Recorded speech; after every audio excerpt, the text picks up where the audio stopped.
dari Sidoarjo bertanya lagi,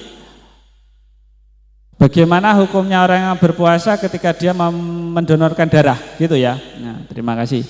Jadi donor darah bagi orang yang berpuasa itu hukumnya diambil dari awal saja, itu tidak membatalkan puasa. Sama saja ketika kita kayak meludah air kencing dan juga BAB, mengeluarkan sesuatu dari tubuh, bukan memasukkan sesuatu dari tubuh. Jadi intinya orang yang mendonorkan darah insya Allah, kalau saya jawab, itu tidak akan berpengaruh pada keabsahan berpuasa. Puasa kita tetap sah. Tapi hendaknya ketika kita donor darah ya, untuk kondisi kita yang lebih baik, lebih segar ya, donor darah di selain hari puasa. Karena kan kadang kalau kita diambil darah lemes, wes lemes, luwe lagi kan, lapar, maka nanti ya kemungkinan ya meskipun tidak sampai membatalkan ya, membahayakan. Jadi hendaknya dihindari. Tapi ya kalau dihitung ketika tubuh kita memang fit, enggak masalah. Ketika saya donor darah ya enggak pingsan, ya kayak seperti biasa, enggak masalah. Berarti puasa kita nanti tetap sah dan tidak akan berpengaruh pada keabsahan, ataupun puasa kita nanti tidak akan batal. Jadi tidak akan batal. Puasa kita tetap sah ya seperti biasa saja.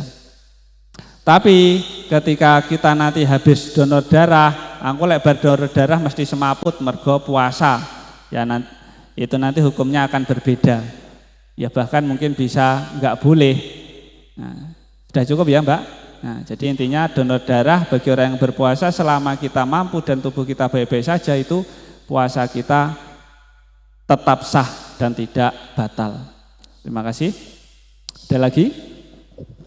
Assalamualaikum warahmatullahi wabarakatuh. Waalaikumsalam warahmatullahi wabarakatuh. Nama saya Vika dari Kediri. Ya, Mbak Vida dari Kediri lagi. Mau bertanya, apakah dalam kitab Fathul Qorib memberikan pengecualian khusus terkait penggunaan obat-obatan yang tidak bersifat makanan saat berpuasa? Terkait makanan? Terkait penggunaan obat-obatan yang tidak bersifat makanan saat berpuasa. Obat-obatan yang tidak bersumber makanan. Seperti apa? Obat yang tidak dimakan gitu ya? Kayak balsem apa koyok gitu. Contohnya gimana? Obat-obat yang tidak bersumber dari makanan, kalau dimakan ya tetap batal. Kalau enggak dimakan, semisal kita pakai koyok, pakai balsem ataupun yang lainnya ya enggak batal. Karena tidak masuk di salah satu 7 lubang di anggota tubuh kita. Gimana? Obat yang bagaimana? Bisa apa yang seperti itu?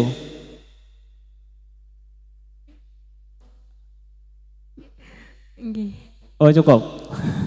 Jadi ya udah, saya ulangi pertanyaannya Mbak Vida dari Kediri ya. Itu bagaimana hukumnya kita memakai obat yang tidak dimakan gitu ya? Seperti obat infus gitu. Obat apa? Infus. Infus. Nah, itu tadi. Jadi infus, jadi saya disuntik ya, berarti disuntik. Nah, jadi kalau hukum suntik sampai infus itu kita pakainya fikih kontemporer, fikihnya ulama-ulama zaman sekarang. Karena zaman dulu kan zaman Kanjeng Nabi enggak usum, enggak enek suntik, ya enggak enek infus kan gitu. Jadi kalau sepemahaman saya, kalau kita pakai obat yang tidak dimakan, semisal kayak suntik, suntik itu tidak membatalkan puasa. Tapi karena alasannya apa kok suntik orang membatalkan puasa? Karena tidak masuk di salah satu lubang jenenge 7 lubang anggota tubuh manusia. Semisal kita disuntik di paha, bokong, lah itu kan enggak masuk. Nah, itu enggak masalah, enggak batal puasa kita. Tapi kalau infus itu kan penguat anggota tubuh, meskipun kita enggak makan seminggu. Nah, itu nanti kalau di fikihnya para ulama yang lebih berhati-hati itu membatalkan puasa.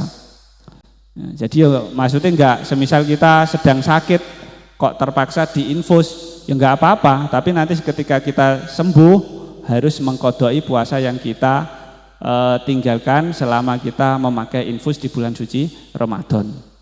Gitu. Kalau obat-obatan semisal kayak koyo, kayak balsem ya tidak masalah. Yang seperti itu tidak membatalkan puasa. Jadi kalau suntik itu tidak membatalkan puasa. Kalau infus itu membatalkan puasa karena bisa menguatkan anggota tubuh. Ya meskipun ada pendapat yang mungkin ya, tapi ya hendaknya kita yang pakai yang lebih berhati-hati. Terus kalau obat mata gimana, Pak? Obat mata. Nah, obat mata itu bisa membatalkan puasa. Karena kan kita semisal sakit mata terus ditetesi, biasanya kroso ning tenggorokan. Lah itu kan, nah itu bisa membatalkan puasa. Lah ora kroso piye, Pak? Ya tetap, karena itu masuk di salah satu 7 lubang anggota tubuh manusia dan dimasukkan dengan sengaja. Lah ora sengaja ya ora batal. Sudah cukup, Mbak Vida? Ada lagi? Lagi, oh silahkan. Ada lagi. Bagaimana hukum minum obat pencegah haid agar puasa penuh? Hukum memakai obat pencegah haid. Wah, iki pinter iki. Rada bingung. Jadi piye ya? Hukum mencegah haid agar puasa kita itu penuh. Sebenarnya itu kita tidak perlu untuk memakainya. Nanti dulu saya bicara tentang hukumnya boleh apa enggak, itu nanti dulu. Karena haid itu sudah bahasanya hadiah utawa fasilitas yang diberikan oleh Allah Subhanahu wa taala pada seorang wanita. Wong haid iku ndak oleh poso ya ora oleh salat, enggak usah. Wis kebiasaan, wis pancen itu sudah ditakdirkan wis wayahe haid, wayahe puasa. Lah, itu kita tidak perlu untuk mencegah apa-apa yang sudah ditakdirkan oleh Allah pada kita. Misal saya seorang perempuan, ben posoku full, aku tak ngombe obat ben ndak haid semisal. Itu sebenarnya malah ndak dianjurkan. Berarti sama saja kita sudah menghalang-halangi kebiasaan yang oleh Allah Subhanahu wa taala berikan pada kita. Tidak perlu kita pakai. Terus hukumnya gimana, Pak? Apakah haram? Apakah kita berdosa? Kalau berdosa mungkin tidak. Tapi saya iman-iman, Pak. Aku pengen sebagai seorang wanita juga pengen puasa sebulan full. Nah, itu saya belum mendapatkan jawaban secara pasti. Belum ada. Ya mungkin nanti insya Allah di lain hari ataupun nanti ada teman-teman yang bisa membantu saya menjawab di kolom komentar, silahkan. Kalau sepengetahuan saya insya Allah kita tidak perlu, nggak usah. Kadang apalagi kalau mungkin obat yang pencegah haid itu ada dampak yang bisa mengakibatkan buruk pada kondisi seseorang. Karena kan itu sudah darah kotor yang sudah biasa dikeluarkan wanita. Terus kok sengaja kita cegah ben darah enggak keluar, itu bertambah buruk pada kondisi tubuh, ya malah enggak malah haram kadang. Malah haram itu apa? Karena obat-obatan tersebut itu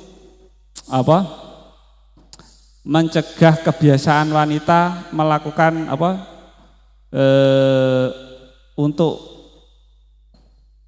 kebiasaan haid. Jadi enggak apa-apa, enggak perlu sebenarnya. Jadi jangan sampailah, enggak usah kita pakai obat-obatan yang mencegah kita berhenti haid. Jadi hukumnya kembali gini, ketika obatan-obatan tersebut itu menambah buruk pada kondisi tubuh, maka kita tidak perlu untuk mengkonsumsinya. Tapi kalau tidak, ya silahkan saja. Tapi kan mestinya obat-obat tersebut malah mengganggu siklus kita kebiasaannya kan. Jadi